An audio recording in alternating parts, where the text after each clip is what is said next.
ঋতব্রতর নিশানায় অভিষেক, chartered বিমানে যাতায়াত নিয়ে প্রশ্ন। দলের এই অবস্থায় চার্টার্ড বিমানে যাতায়াত সমর্থন নয় বলে মন্তব্য কুণালের। জবাব দিয়েছেন অভিষেক। ওনার বাহন হচ্ছে আর কি চার্টার্ড ফ্লাইট। খেয়াল পড়ছে না যে কবে উনি শেষ নর্মাল ফ্লাইটে চড়েছেন। 1.5 কোটি টাকা অ্যাভারেজে সব মিলিয়ে পার ডে লাগে। আজকে গিয়ে কাল যদি ফেরেন 3 কোটি টাকা। স্বাভাবিকভাবে এটা দিল্লির বাগডোগরার কষ্ট ওরকম এসে যায় 70 লাখ টাকা পার ডে। আমার একটা অনুষ্ঠানের কথা মনে আছে, হাসিমারা অব্দি চার্টার্ড ফ্লাইট। হাসিমারা থেকে মানে মাঝের ডাবরি চা বাগান গাড়িতে খুব বেশি হলে 10 মিনিট লাগে, সেটাও আবার হচ্ছে একটা চপার। উনি মনে করেন হয়তো ওনার স্ট্যাটাস সিম্বলের জন্য জরুরি, কিন্তু একজন এমপি যে পরিমাণে টিকিট পান বিজনেস ক্লাসের, টিকিট শেষ করা যায় না। তো গোটা বিজনেস ক্লাসটা ভাড়া করে নিলেও অনেক কম পয়সায় হয়ে যায়, কিন্তু এই যে পার্টির টাকা, এটা তো ওনার ব্যক্তিগত টাকা নয়। এবং যা হিসেবপত্র পাওয়া যায়, এই চার্টার্ড ফ্লাইটের পেছনে কত টাকা পার্টির ফান্ড থেকে নেওয়া হচ্ছে সবাই জানে। তো এত বড় পরাজয়, কর্মীরা আক্রান্ত হচ্ছেন, মামলার খরচ, আমাদের এরকম অনেক এমএলএ আছেন সোনা বন্ধক দিয়ে কর্মীদের মামলার খরচ মেটাচ্ছে। সেই অবস্থায় এর আগেও গেছেন, চার্টার্ড ফ্লাইটে গেছেন, এবারও চার্টার্ড ফ্লাইটে গেলেন। স্ট্যাটাস আর কিছু নেই, জনগণ সব স্ট্যাটাস স্ট্রিপ অফ করে নিয়েছে। এখন চার্টার্ড ফ্লাইট দিয়ে হয়তো স্ট্যাটাস বজায় রাখতে চাইছেন। বাহনে চেপে নারদের যেমন ঢেকি, তেমনি তিনিও ওনার ঢেকি চার্টার্ড ফ্লাইটে চেপে দিল্লি রওনা হয়েছেন, সঙ্গে জোকারটাও গেছে শুনছি। বিমান বা কোনো বিশেষ বিমান আমি বলতে পারবো না, কিন্তু পার্টির খরচা করে যদি কেউ বিমান ভাড়া করে গিয়ে থাকে তাহলে আমি কোনো মতে সেটা সমর্থন করছি না। কেউ চেনা তার বিমান ব্যবহার করতে দিয়েছে তাতেও কোনো নেই, কিন্তু পার্টির খরচা করে যদি কেউ চার্টার্ড বিমানে গিয়ে থাকে পার্টির এই অবস্থায়, তাহলে সেটা সমর্থন জাস্ট করি না।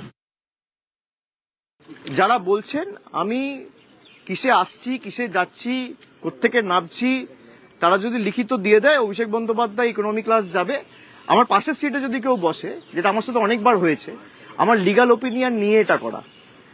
কুণাল ঘোষ আমার সহকর্মী, সে যদি আমার বিরুদ্ধে বলে আমি তার বিরুদ্ধে বলবো না। দুর্নীতিতে অভিযুক্ত কর্মীদের নিয়োগের ভার, নিয়োগ দুর্নীতির চার্জশিটে অভিযুক্তদেরই দায়িত্ব।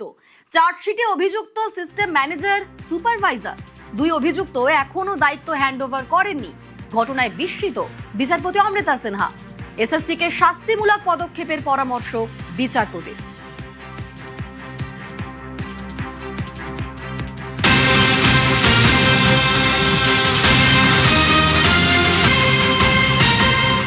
বিচারপতি অমৃতা সিনহা আজ মামলার প্রেক্ষিতে বার্তা দিয়েছেন, অতি দ্রুত এসএসসি বা রাজ্য উপযুক্ত পদক্ষেপ নিক, প্রয়োজনে শাস্তিমূলক পদক্ষেপ নিক এসএসসির এই 2 কর্মীর বিরুদ্ধে। কারণ 11ই জুন 12ই জুন রাজ্য সরকার তাদের নির্দিষ্ট শিক্ষা দপ্তরের তরফে নির্দেশিকা জারি করা হয়েছিল। সেখানে বলা হয়েছিল যে এসএসসির ডেটা ব্যাংক যারা সামলাতো, অর্থাৎ ওএমআর, এছাড়াও বিভিন্ন পরীক্ষার্থীর যে সমস্ত মার্কশিট, তাদের কাউন্সেলিং, তাদের ইন্টারভিউ লিস্ট তৈরি করা, এই কাজ যারা করতো, সেই কাজের দায়িত্বে যারা, তারা নিয়োগ দুর্নীতিতে অভিযুক্ত চার্জশিটের। কাজেই তাদেরকে দায়িত্ব থেকে সরানোর জন্য চার্জ হ্যান্ডওভারের কথা বলা হয়, কিন্তু আজ পর্যন্ত তারা চার্জ হ্যান্ডওভার করেনি।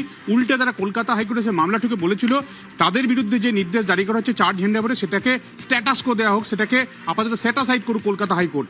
এই জায়গাতেই কলকাতা হাইকোর্ট রাজ্যের এই নির্দেশিকায় কোনো রকম হস্তক্ষেপ করেনি, নিয়ম মেনে পদক্ষেপ করার রাজ্যকে বলেছে। এবং একই সঙ্গে শাস্তিমূলক পদক্ষেপ হিসাবে তারা যাতে দায়িত্ব যে হস্তান্তর না করে এনআইসিকে, ন্যাশনাল ইনফরমেশন সেন্টার যেটা আমাদের রয়েছে, তাহলে তাদের বিরুদ্ধে শাস্তিমূলক পদক্ষেপ করুক এসএসসি। এবং এদের জন্যই এসএসসির এত কিছু উদ্বেগ, এত কিছু, সেটাও আজ বিচারপতি অমৃতা সিনহা ভরা ইজলাসে জানিয়েছেন। ঘটনাটি প্রথম সামনে আনেন উচ্চশিক্ষা মন্ত্রী জগন্নাথ চট্টোপাধ্যায়। দুর্নীতিতে চার্জশিটে থাকা এসএসসি কর্মীদের হাতে 2025 এসএসসি নিয়োগ ভার কিভাবে স্বচ্ছ নিয়োগ মানুষ আশা করবে, এ বলেও সরব হন। আমরা নির্বাচনী প্রচারে গিয়ে 2-3টি কথা বলেছিলাম। দুর্নীতিমুক্ত প্রশাসন, ঘুষমুক্ত চাকরির কথা।